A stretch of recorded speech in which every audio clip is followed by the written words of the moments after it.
Donc, 2 Rois 4. Comme j'ai dit, c'est toujours important, c'est toujours bon d'avoir sa Bible avec soi lorsqu'on vient prier. Amen. C'est vrai. 2 Rois 4, à partir du verset 8.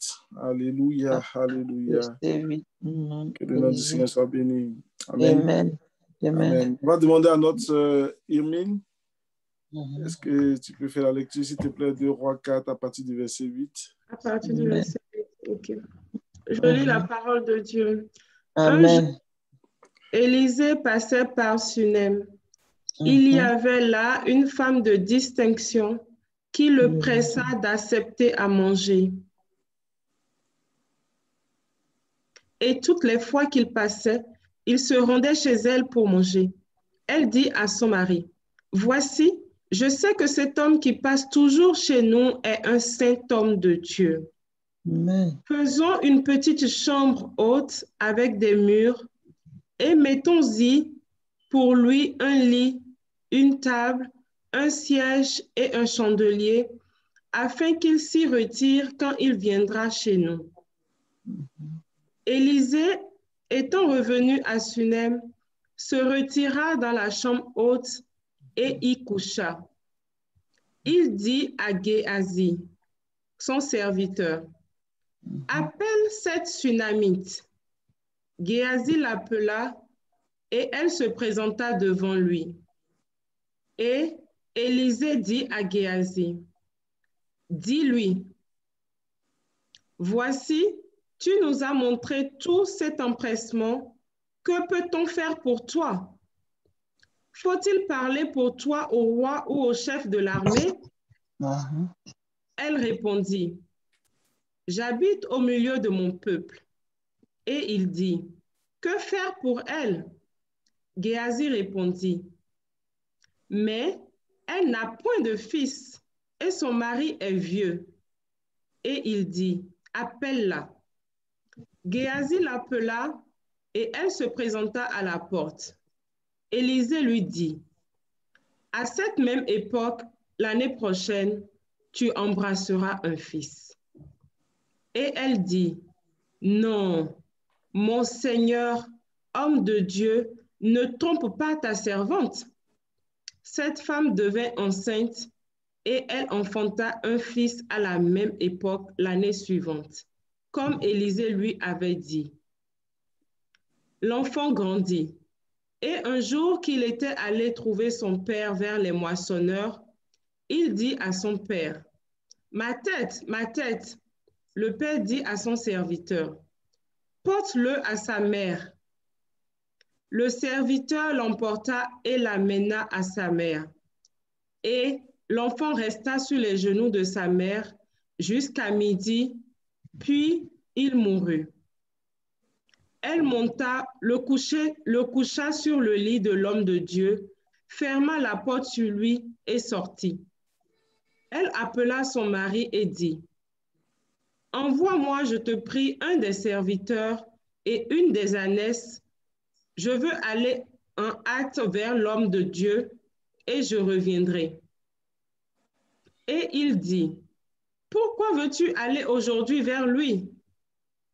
Ce n'est ni nouvelle lune, ni sabbat. » Elle répondit, « Tout va bien. » Puis elle fit sceller l'ânesse et dit à son serviteur, « Mène et pars, ne m'arrête pas en route sans que je te le dise. » Elle partit donc et se rendit vers l'homme de Dieu sur la montagne du Carmel. L'homme de Dieu, l'ayant aperçu de loin, dit à Géhazi, son serviteur, « Voici cette Sunamite. Maintenant, cours donc à sa rencontre et dis-lui, « Te portes-tu bien? Ton mari et ton enfant se portent-ils bien? » Elle répondit, « Bien. » Et dès qu'elle fut arrivée auprès de l'homme de Dieu sur la montagne, elle embrassa ses pieds. Géhazi s'approcha pour la repousser, mais l'homme de Dieu dit, « Laisse-la, car son âme est dans l'amertume. Et l'Éternel me l'a cachée et ne me l'a point fait connaître. Alors elle dit, ai-je demandé un fils à mon Seigneur? N'ai-je pas dit, ne me trompe pas? Et Élisée dit à Géasi, Saint terrain, prends mon bâton dans ta main et pars. Si tu rencontres quelqu'un, ne le salue pas. Et si quelqu'un te salue, ne lui réponds pas. Tu mettras mon bâton sur le visage de l'enfant. La mère de l'enfant dit, L'Éternel est vivant et ton âme est vivante. Je ne te quitterai point. Et il se leva et la suivit. Géasi les avait dévancés et il avait mis le bâton sur le visage de l'enfant. Mais il n'y eut ni voix ni signe d'attention.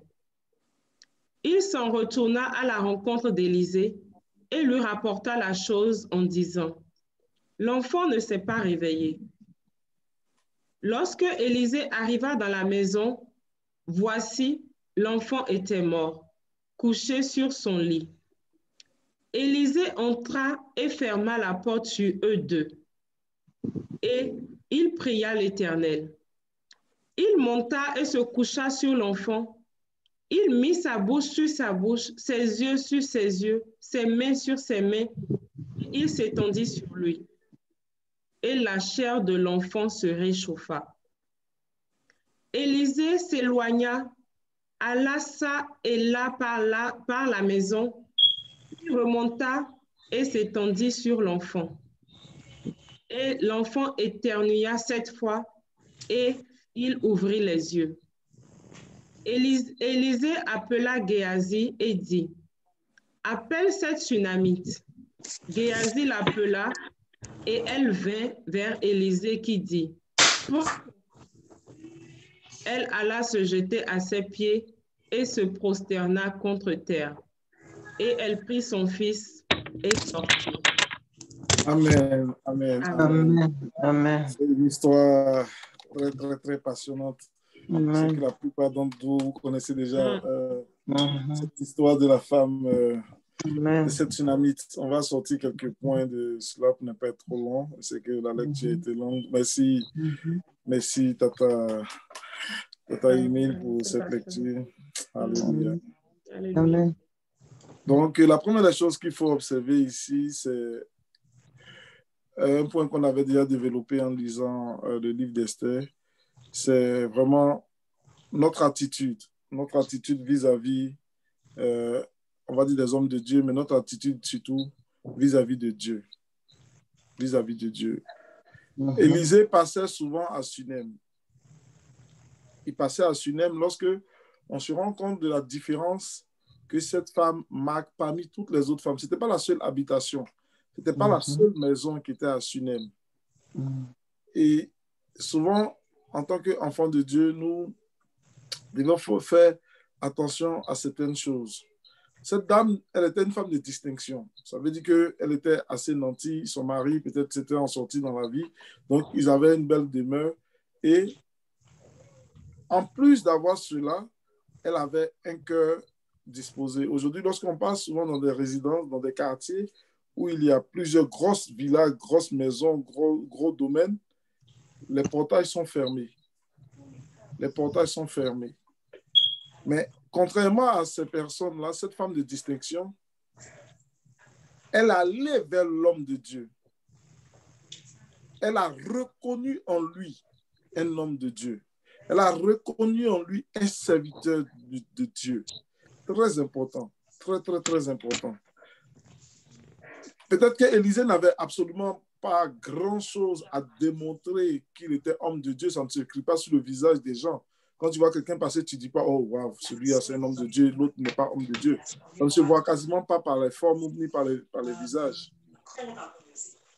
Mais ça se voit par, comment on appelle ça, par l'esprit de discernement que Dieu met en chacun d'entre nous. Pourquoi est-ce que Dieu peut te permettre de reconnaître un homme de Dieu et à d'autres, certains vont le prendre comme ce n'est pas un homme important, c'est une relation que tu as avec Dieu. C'est ton intimité que tu as avec Dieu. Et il y a des occasions comme ça dans la vie qu'il ne faut pas manquer. Quand on prend le cas d'Abraham et Sarah, les anges de l'Éternel passaient devant la maison d'Abraham. Abraham allait vers ces personnes qui disaient, non, mais Seigneur, vous ne passez pas ici en vain. Venez, venez chez moi, venez prendre quelque chose. Ça prend l'hospitalité. L'hospitalité, c'est très important. Si on n'est pas hospitalier en tant qu'enfant de Dieu, on va manquer beaucoup, beaucoup, beaucoup de choses. On dit certains, par leur hospitalité, ont même hébergé des anges sans le savoir. Vous savez, il est très bon, comme enfant de Dieu, de développer en nous cette attitude-là. Lorsque les anges sont arrivés à Sodome et Gomorrhe, on n'a pas dit qu'ils venaient voir particulièrement Lot et qu'ils connaissaient Lot. Non, mais Lot a développé cette forme d'hospitalité-là en les invitant chez lui. L'hospitalité, ça ne se fabrique pas. Je veux dire, la bonté de cœur, ça ne se fabrique pas souvent. Soit tu es bon de cœur, soit tu ne l'es pas. Il faut forcer. Mais on sait que dans le forcing qu'ils font, c'est parce qu'ils attendent quelque chose ou bien parce qu'ils veulent se faire voir. Lorsque nous voyons nos autorités offrir telle chose à telle personne, derrière, il y a des caméras, il y a des médias et tout ça. Ce n'est pas vraiment de l'hospitalité, c'est juste qu'ils veulent faire leur publicité. Mais ici, cette femme, elle avait d'abord cet esprit-là, elle avait déjà l'hospitalité en elle. Donc, elle se presse. Elle se presse vers l'homme de Dieu. Elle dit, elle le pressa qu'il accepte de manger. Et à chaque fois qu'il passait, il se rendait chez elle parce qu'elle avait fait le premier pas, parce qu'elle avait invité l'homme de Dieu dans sa maison. Elle avait reconnu comme tel. C'est très important de reconnaître les gens tels dans leur valeur réelle. Si tu le considères comme un simple passant, tu vas lui donner, on va dire, une estime d'un simple passant. Mais si tu le reconnais comme un serviteur de Dieu, alors tu vas le traiter autrement. Et cette femme, comme il a déjà dit, elle avait reconnu Élisée. Mais elle n'a pas seulement reconnu l'homme de Dieu, parce qu'il y a beaucoup d'hommes de Dieu qu'on reconnaît dans nos ministères, dans nos vies de tous les jours, mais ça s'arrête souvent là. Mais elle ne s'est pas arrêtée là. Qu'est-ce qu'elle a fait? Elle confirme, elle témoigne que cet homme qui passe toujours chez nous est un saint homme de Dieu. Alors faisons quoi? Faisons une petite chambre haute avec des murs et mettons-y pour lui un lit, une table, un siège et un chandelier, afin qu'il se retire quand il viendra chez nous. Elle n'a pas dit, mettons pour lui une télévision avec des feux d'artifice ou bien des trucs multimédia, high-tech. Non. Elle fournit l'essentiel. L'essentiel, c'est très important. Lorsque on veut servir Dieu ou lorsque on veut bénir un serviteur de Dieu, Dieu ne nous demande pas de nous plumer, il ne nous demande pas de nous ruiner, ce n'est pas ce qu'il demande. Il dit l'essentiel. De quoi est-ce que l'homme de Dieu va avoir besoin? De quoi est-ce que l'homme de Dieu va avoir? Il va avoir besoin d'une chambre pour se reposer. Il va avoir besoin que cette chambre-là soit dans 4 murs. Ça, déjà, il va avoir besoin de cela. Parce que si l'homme de Dieu est distrait, s'il n'y a pas de mur, il sera distrait. Donc déjà, on le coupe de la distraction pour qu'il puisse se concentrer et à prier. Jésus a dit que si tu veux prier, entre dans ta chambre, ferme la porte derrière toi et prie ton Dieu qui est dans les cieux. Donc, d'abord, ça, c'est quelque chose d'essentiel. Elle dit, mettons-y un lit parce qu'il aura besoin de se reposer. Mettons-y une table parce qu'il aura besoin de lire, s'asseoir sur une table, manger sur une table. Et un siège et un chandelier pour qu'il puisse éclairer. À l'époque, c'était des chandeliers. Aujourd'hui, on a des lumières dans nos maisons. Donc, cette femme, déjà, elle développe une attitude que plusieurs femmes n'ont pas développée dans son secteur et plusieurs femmes n'ont même pas eu à cœur cela. Même son mari, lui, n'a pas eu à cœur cela. Mais la seule sagesse qu'il a eue, c'est qu'il a reconnu l'homme de Dieu. Parce que tu ne peux pas accepter n'importe qui chez toi aussi. Donc l'homme de Dieu permet à sa femme, il accorde cette possibilité à sa femme parce qu'il fait confiance en l'homme de Dieu qui est en train de venir. Amen. Donc, elle fait tout cela pour lui. Elle manifeste quelque chose de particulier. Elle n'a pas prié. Elle n'a pas prié. Comprenez bien son attitude ici. Elle n'a pas prié, mais elle a posé des actes. Elle a posé des actes qui ont amené l'homme de Dieu à pouvoir prononcer des paroles sur sa vie. Alléluia. Elle a posé des actes qui ont permis à l'homme de Dieu de pouvoir la bénir.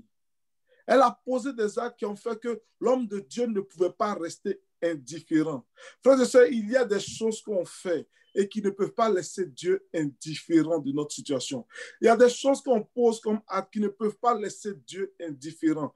Élisée étant venu à Sunem, se retira dans la chambre, il couchait. Il a dit à Géasi, son serviteur, appelle cette Tsunamite. Géasi l'a appelée, elle s'est présentée devant lui et Élisée a dit à Géasi, dis-lui, voici, tu nous as montré tout cet empressement, mais que peut-on faire pour toi? Que peut-on faire pour toi? La question vient de la part de l'Éternel. La question vient de la part du serviteur de Dieu. La question vient de la part de Dieu lui-même pour dire ce que tu es en train de faire pour moi, sans me réclamer quoi que ce soit, sans avoir en esprit de vouloir gagner quelque chose, sans avoir en esprit de pouvoir posséder quelque chose. Qu'est-ce que je peux faire pour toi? Qu'est-ce que je peux faire pour toi? Moi, Dieu à qui tu es en train de rendre ce service, moi, Dieu à qui tu es en train de faire telle ou telle chose, qu'est-ce que je peux faire pour toi? Frères et sœurs, c'est toute une question d'attitude. C'est toute une question d'attitude qu'il faut avoir devant le Seigneur Jésus-Christ de Nazareth.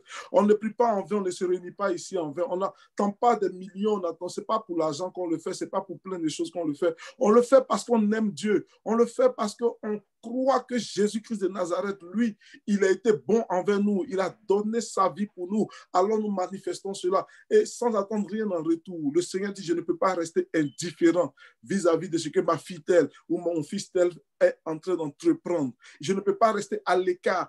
Qu'est-ce que tu veux que je fasse? C'est une question d'attitude. C'est une question d'attitude.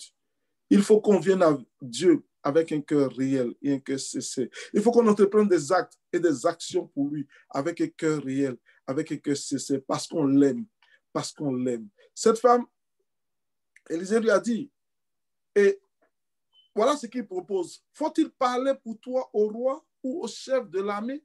Parce que c'est l'homme de Dieu. Il était le prophète de la nation. Donc, il avait des, on va dire, dans notre langage, on dit qu'il avait des bras longs. Il avait la possibilité de parler de cette femme-là au roi. Il avait la possibilité de parler de cette femme au chef de l'armée. Rappelez-vous que Élisée, c'est celui quand même qui a guéri Naaman de sa lèpre. Rappelez-vous encore que c'est Élisée qui a fait tous ces grands miracles-là, qu'il a dit, demain à cette même heure, on aura de la nourriture à manger. Et puis, ça a été ainsi. Élisée était serviteur de Dieu. Et ce qui sortait de sa bouche s'accomplissait.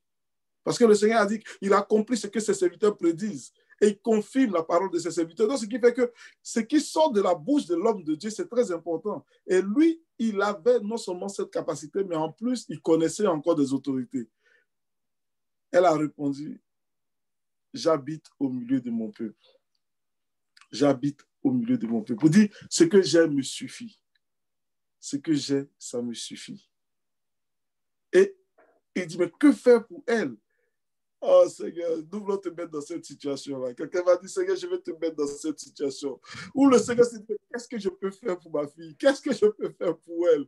Malgré ce que je veux faire, elle refuse. Elle ne vient pas s'agenouiller devant moi pour dire, Seigneur, je veux ça, je veux ci, je veux ça, je veux ça, je veux ceci, je veux cela, je veux cela, je veux cela. Non. Mais elle vient m'adorer d'un cœur réel. Qu'est-ce que je peux faire pour elle? Qu'est-ce que je peux faire pour elle? Géasi répondit, mais elle n'a point de fils. Et son mari est vieux. Elle n'a point de fils et son mari est vieux. Son mari est vieux, ça veut dire simplement qu'il ne peut plus avoir d'enfant.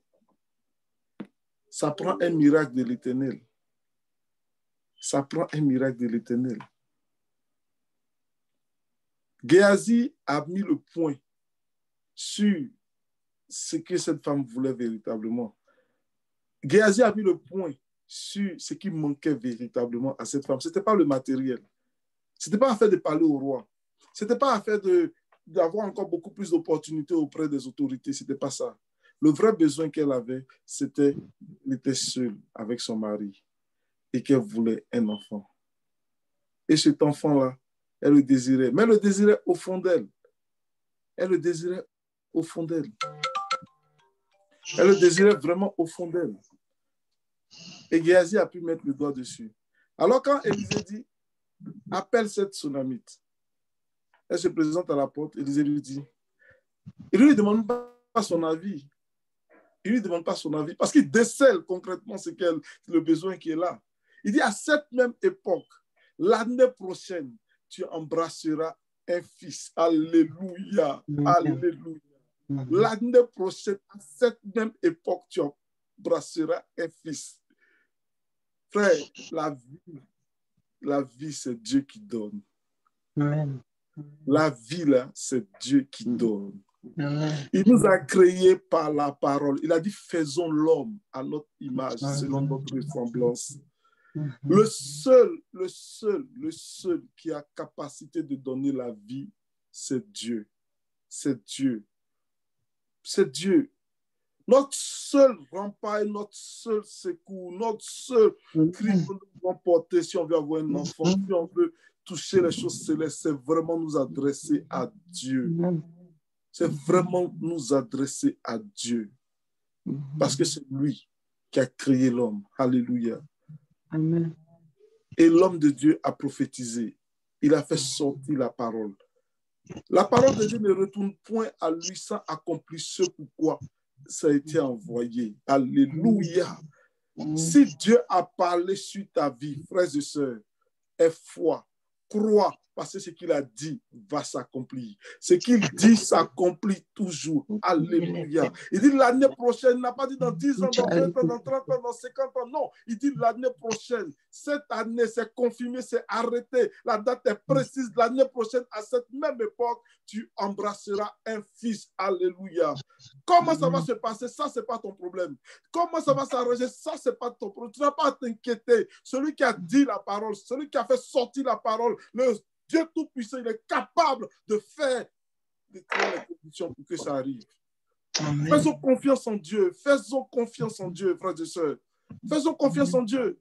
Sa parole, ses promesses sont oui et amen. Et sa parole ne retourne jamais à lui sans accomplir ce pourquoi. Elle a dit non, mon Seigneur, homme de Dieu, ne trompe pas ta servante. Ne trompe pas ta servante. Parce que pour elle, ce n'est pas comme ça que ça marche. Mais en le disant, tu sens dans son cœur que c'est ce qu'elle désire. Ne me trompe pas, parce que c'est comme quelque chose qui est tellement attendu. C'est comme quelque chose que j'ai tellement espéré à ça. Mais finalement, je me suis résolu parce que mon mari est vieux et que les choses ne se font pas. Mais ne me trompe pas, ne me trompe pas. Peut-être que j'ai eu déjà beaucoup de promesses comme ça. Beaucoup d'hommes de Dieu peut-être sont passés. Ils ont dit, ah oui, ma soeur, cette année, c'est ton année. Et puis on voit ça dans les églises. L'année de l'accélération, l'année de 6, cette année, c'est ton année. J'ai déjà entendu tout ça, là, homme de Dieu, j'ai entendu tout ça, mais rien ne s'est jamais fait. Ne me trompe pas, homme de Dieu. Et souvent, on se retrouve dans des situations comme ça. Ou même souvent, même, c'est la vérité qu'on te dit maintenant, mais comme il y a eu tellement de mensonges auparavant que tu ne crois même plus. Tu dis encore un autre, parce qu'il a mangé mon riz, il me dit que je vais accoucher. Non. Mais cette fois-ci, c'était vraiment l'homme de Dieu. C'était Élisée qui passait par là. On va aller un peu plus loin. L'enfant a grandi, on connaît l'histoire. Et un jour, un jour, comme l'ennemi intervient souvent dans la vie des uns et des autres, c'est Dieu qui t'a béni. C'est Dieu, c'est effectivement Dieu. Parce que souvent, certains se posent la question, pourquoi si c'est Dieu qui a fait, pourquoi est-ce que l'ennemi a pu agir ainsi? Pourquoi est-ce que parce que c'est Dieu qui a fait, c'est Dieu... Oui, Jésus traversait la barque avec ses serviteurs, avec ses disciples, disons. Il traversait la barque. Jésus lui-même, il était dans la barque. Mais ça n'a pas empêché que le vent se lève. Ça n'a pas empêché que la mer se lève. Ça n'a pas empêché. Jésus lui-même, il était au désert. Après 40 jours de jeûne, 40 jours et 40 nuits de jeûne, ça n'a pas empêché Satan de venir le tenter. Ça n'a pas empêché Satan de venir le tenter.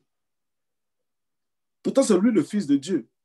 Ne pensez pas que parce que c'est Dieu qui a béni cette femme et puis elle a eu un enfant, parce que c'est Dieu qui m'a donné un travail, parce que c'est Dieu qui m'a donné ci, ok, c'est fini. Du coup, rien ne peut arriver. Non, ne pensez pas ça. Ne pensez pas ça. L'ennemi, il ne va pas cesser de nous combattre tant que nous sommes encore sur cette planète. Il ne va pas cesser de nous combattre. Pourquoi? Parce qu'il sait très bien que s'il agit sur l'enfant, il sait très bien que s'il agit sur l'enfant et que cet enfant est atteint, du coup, ce n'est pas vraiment la vie ou la mort de l'enfant qui est important, c'est la foi. La foi que de cette dame, la confiance qu'elle avait mis en l'homme de Dieu, c'est cette confiance-là qui doit être ébranlée, c'est cette confiance-là qui doit être détruite. C'est ça le plan du diable dans nos vies. Il veut que nous perdions confiance en Jésus, il veut que nous perdions confiance en Dieu. Mais ça, il est vaincu parce que peu importe ce qui va nous arriver, nous allons toujours faire confiance en Jésus-Christ de Nazareth. Quelqu'un dit Amen. Alléluia. Parce qu'il ne faut pas se laisser ébranler par les situations. Il ne faut pas se laisser ébranler par les situations. Moi, je dis toujours, je ne mélange pas ce que j'ai, ce que je reçois avec ma vie chrétienne. Si je suis béni, je rends gloire à Dieu. Je dis merci à Dieu pour ce qu'il fait pour moi. Ça, j'en suis reconnaissant. Mais s'il y a un malheur, s'il y a quelque chose qui arrive, ça ne remet en rien en cause ma relation avec Dieu. Je suis connecté à lui. C'est vrai, une situation est arrivée, on va la régler. Mais ma relation avec lui ne dépend pas de cette situation. Donc, dire, ah oui, parce que je suis chrétien, pourquoi ça m'est arrivé? Et puis du coup, il commence à abandonner la main de Jésus. Ne raisonnez pas comme ça. Ne raisonnez jamais comme ça. Elle monta à coucher son enfant sur le lit, ferma la porte sur lui. Et cette femme a eu une attitude. Elle a une attitude. Je vous ai dit que tout part de l'attitude. Elle n'a pas dit, oh, mon enfant est mort, je dis à mon mari, mon enfant que le prophète m'a donné est mort, et puis on s'assoit là, on dépose le lit, et puis chez nous, les bêtés, les gens viennent du village, ils viennent pleurer, et puis tout le monde est là, on pleure. Non, cette femme n'a pas eu cette... Elle a appelé son mari, envoie-moi, je te prie, un des serviteurs et une des ânesses. Je vais aller en hâte vers l'homme de Dieu. Et je reviendrai. Alléluia. C'est ça l'attitude qu'il faut avoir. Quand il y a un problème, cessons de paniquer. Retournons vers la promesse de Dieu. Retournons vers Dieu. Allons lui expliquer notre situation. Allons lui expliquer notre situation. Il faut avoir ça dans notre tête. Il faut avoir ce réflexe-là qu'on développe. OK, la situation est arrivée, je fais quoi? Je ne cours pas derrière les hommes, je ne cours pas derrière les femmes. Non, je m'adresse, je me retourne vers le Créateur du ciel et de la terre. C'est lui qui m'a donné cet enfant. Si quelque chose est arrivé, c'est vers lui seul que je peux me tourner. Alléluia. Elle est partie. Elle s'est retournée vers l'homme de Dieu. Son mari lui demande, mais pourquoi? Et ce mari a une attitude que moi, je ne comprends pas. Il ne demande même pas à sa femme qu'est-ce qui se passe avec l'enfant que je t'ai emmené. Il ne pose pas de questions. Il est préoccupé par ses activités. Il est préoccupé par ses business. Et il ne sait même pas ce qui se passe dans sa maison. Ça, ce n'est pas une bonne attitude. Ça, ce n'est vraiment pas une très bonne attitude pour un homme. Il dit ce n'est ni nouvelle lune, ni sabbat. Parce qu'il y a certains chrétiens, ils ne vont à l'église que le dimanche. Ils ne vont à l'église qu'à Noël. Ils ne vont à l'église que quand il y a baptême. Ils ne vont à l'église que quand il y a mariage. Donc, lui, il s'étonne pourquoi toi, tu t'en vas chercher l'homme de Dieu quand aujourd'hui n'est pas dimanche. Pourquoi est-ce que tu te connectes aujourd'hui? Bon, aujourd'hui, on va dire jeudi dimanche. Là, mais on va se connecter demain, on va se connecter après-demain. Mais j'ai des gens qui sont figés dans ça. Oh, dimanche, il n'y a pas de jour de prière pour eux. Pour eux, ce n'est que dimanche. Il dit non, ce n'est ni nouvelle lune, ni sabbat. Pourquoi tu vas vers l'homme de Dieu? Mais la femme avait une attitude. Elle partait en vainqueur, elle partait pour vaincre. Dans son mental, elle savait vers qui elle se tournait. Elle ne voulait pas se laisser distraire. Elle ne voulait pas se laisser distraire. Frère, ce genre de femmes-là, malheureusement, on les cherche ces temps-ci, mais des femmes qui attachent leur pagne, comme j'aime à le dire, elles attachent leur pagne sur le côté. Et puis elles disent, aujourd'hui, là, je m'en vais. Je ne vais pas me laisser distraire par qui que ce soit. On dit, elle partit, donc elle s'est rendue vers l'homme de Dieu, sur la montagne de Carmel. On ne dit pas sur la colline, on dit sur la montagne de Carmel. Elle franchit les étapes, comme celle-là qui perdait son sang depuis 12 ans. Elle n'a pas dit, non, comme il y a trop de monde, tu sais, Jésus, il y a beaucoup de monde autour de lui. Au moment où je suis fatigué, après avoir perdu mon sang depuis 12 ans, je ne peux pas, je ne fais pas si. Non, elles disent non, non, elles se lèvent. Et puis elles vont au combat. Elles vont au combat. Elles pleurent en elles-mêmes, mais devant le monde, elle est regaillardie parce qu'elle s'en va à un combat. Elle s'en va à un combat. Quand l'homme de Dieu l'a aperçu de loin, il a dit à son serviteur, voici cette... Maintenant, cours donc à sa rencontre et dis-lui, te portes-tu bien? Ton mari, ton enfant, et ton enfant se porte-t-il bien? Elle a répondu à Géasi bien. Elle a répondu à Géasi bien. Parce que ce n'est pas Géasi elle est venue voir. Ce n'est pas Géasi elle est venue voir. Elle est venue voir l'homme de Dieu. C'est très important, frères et sœurs. Les intermédiaires, c'est une bonne chose. Mais quand tu as Jésus-Christ de Nazareth en face de toi, et puis tu t'en vas prier autre personne pour pouvoir l'atteindre, tu fais fausse route. Tu fais fausse route. Il faut aller à l'homme de Dieu. Il faut aller à Jésus-Christ de Nazareth. C'est lui qui est le chemin, la vérité et la vie. Ce n'est pas quelqu'un d'autre. Donc, c'est vers lui que nous allons. C'est vers lui que nous crions. C'est vers lui que cette femme voulait aller. Elle a dit bien. Elle n'a pas dit à Géasi, tu sais, ça ne va pas. Mon problème, c'est que mon enfant vient de mourir. Non. Celui à qui elle va expliquer cela, c'est l'homme de Dieu.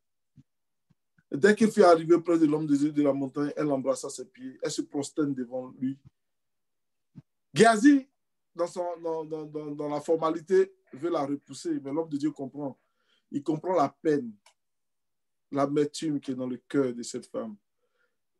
Ah, il dit son âme est dans l'amertume et l'Éternel me l'a caché. Il ne me l'a point fait connaître. Ah, Seigneur. Frère, sœur, ce n'est pas tout que Dieu révèle aussi souvent. Mais il y a des choses qui sont tellement fortes que nous-mêmes, en tant qu'enfants de Dieu, nous qui crions à lui tous les jours, nous devons avoir une attitude de vainqueur. Nous devons avoir une attitude de foi. Nous devons avoir une attitude qui, on se va braver, on se va grimper, on se va franchir des montagnes. Ne sommes pas des chrétiens qui sont toujours écorquevillés sur nous-mêmes et puis on voit les choses se passer et puis on dit oh non, oui, tu vois, ça m'est arrivé. Ça, non, il faut que nous soyons des battants. Il faut qu'on ait ce cœur-là. Il faut qu'on ait ce cœur-là de battant. Quand les choses ne vont pas, qu'est-ce que nous faisons? Quand les choses ne vont pas, qu'est-ce que nous faisons? Est-ce que nous restons à pleurnicher ou est-ce que nous partons au combat? Est-ce que nous restons à nous morfondre ou est-ce que nous partons au combat? Élisée dit à Géasi, Saint-Terrain. Donc, il envoie Géasi. Mais cette femme, ce n'est pas Géasi qu'elle veut. Je vous ai déjà expliqué. Ce n'est pas Géasi qu'elle veut. Il lui donne des instructions. Si quelqu'un te salue, ne répond pas, tu mettras mon bâton sur le visage de l'enfant et tout ça. Mais la mère de l'enfant dit, l'Éternel est vivant et ton âme est vivante.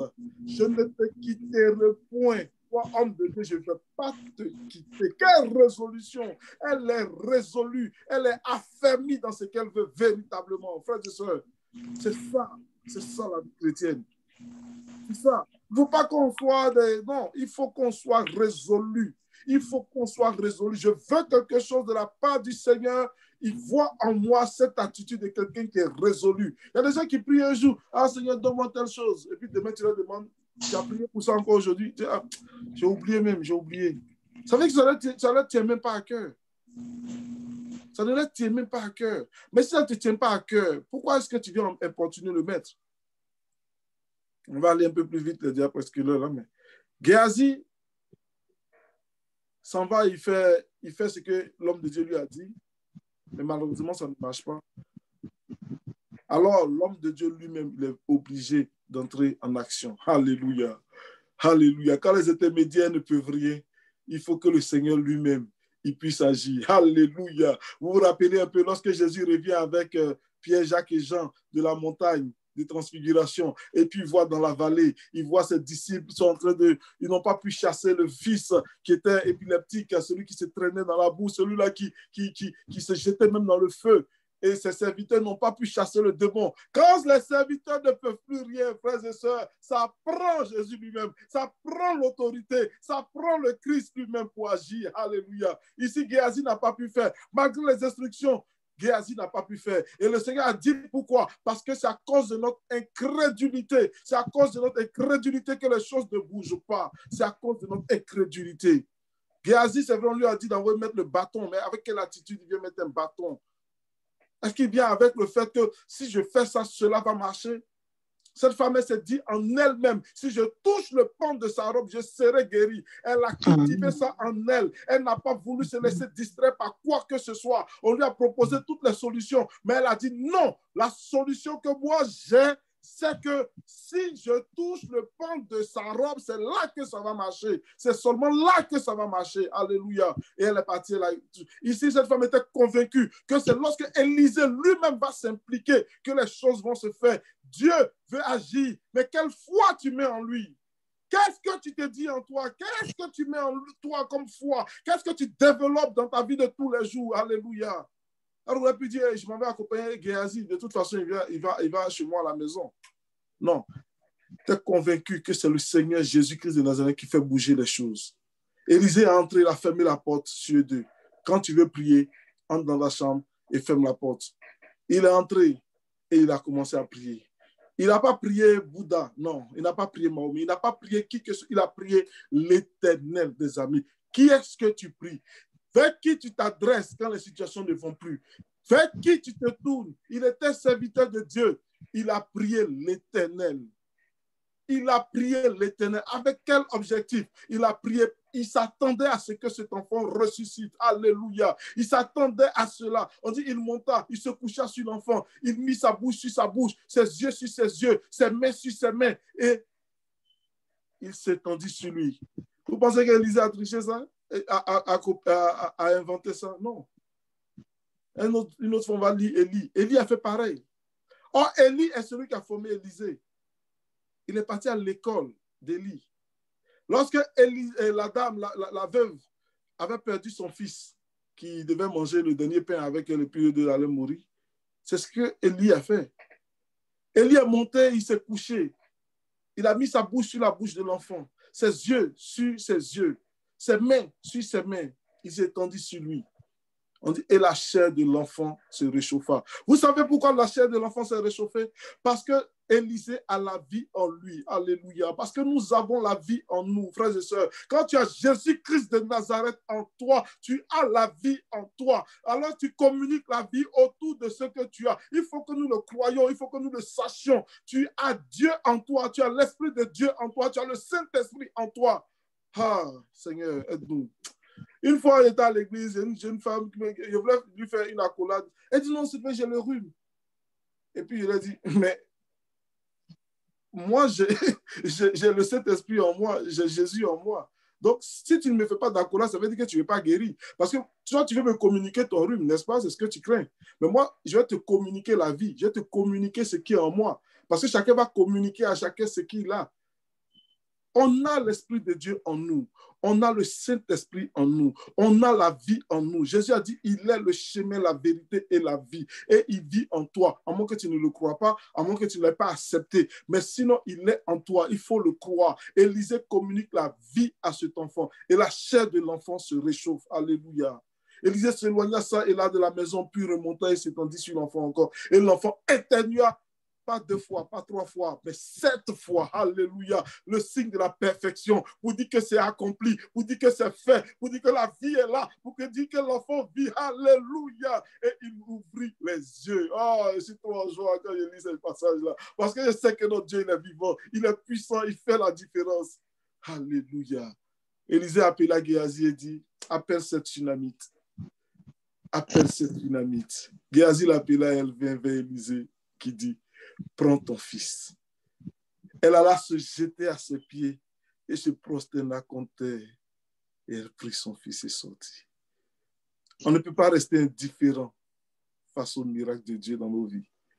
On était morts comme cet enfant. On était tous morts comme cet enfant.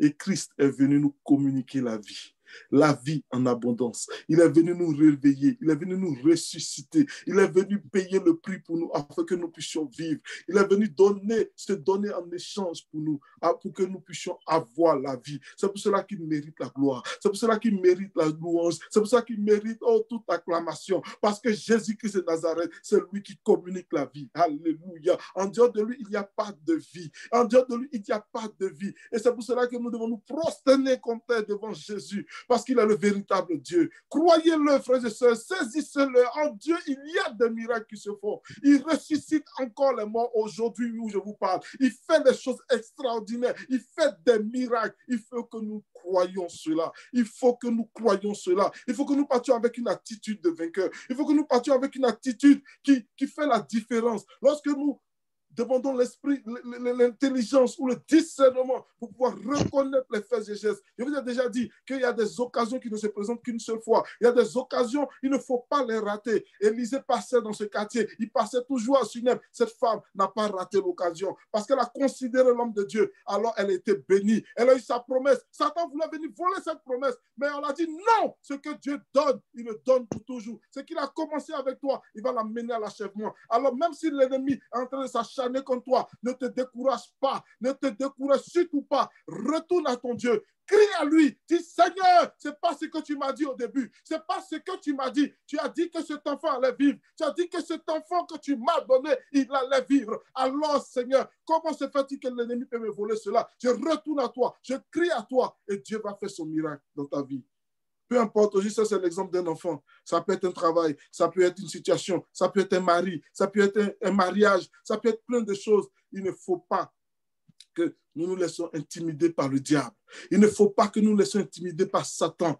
Il vient, il remue sa queue. Si nous tremblotons, on va considérer que la situation est finie. Mais la situation n'est pas finie parce que Dieu n'a pas encore dit son dernier mot. Et lorsque Dieu parle, tout s'incline. L'enfant qui était mort, il est ressuscité. Le travail que tu as perdu, Dieu est capable de te le redonner. La situation que tu cherches, Dieu est capable de te donner cela. Parce que tu vas avec une attitude de combattante et de combattant. C'est très, très, très important, frères et sœurs. Allons avec une attitude. Allons avec cette attitude. La semaine, lundi va commencer demain. La semaine a déjà commencé. Des choses vont vouloir se passer dans notre vie. Il faut que nous allons avec cette attitude de vainqueur. Même si les choses paraissent comme si c'était fini, allons avec cette attitude de vainqueur. Je vous ai déjà raconté ce témoignage où on m'a remis ma lettre de choses, de renvoi, de mise à pied. On a dit, voici ta lettre, tu finis, vendredi, c'est fini, c'est ton dernier jour. Et les autres ont commencé à se moquer. Tu n'as pas dit que ton Jésus peut faire quelque chose?